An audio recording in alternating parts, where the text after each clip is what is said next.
हामी यति बेला वीरगञ्ज तनावग्रस्त बनेपछि मधेसभर सुरक्षा सतर्कता बढाइएको खबरका साथ उपस्थित भएका छौं। आइतबार बिहानैदेखि वीरगञ्जको स्थिति तनावग्रस्त भएपछि प्रदेशका 8वटै जिल्लाको सुरक्षा व्यवस्था कडा पारिएको छ।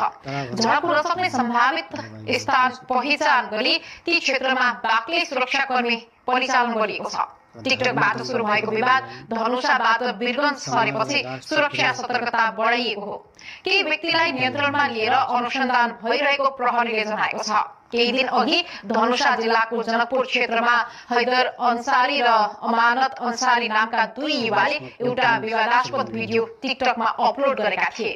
उक्त भिडियोले धार्मिक सहिष्णुता बिगारेको भन्दै स्थानीयले दुवै युवालाई नियन्त्रणमा लिएर प्रहरीलाई जिम्मा लगाएका थिए। यस विषयमा इलाका प्रहरी कार्यालय खजुलीमा छलफल भइरहँदा पक्राउको विरोध गर्ने र पक्राउको समर्थन समूह बीच झडप भएको थियो।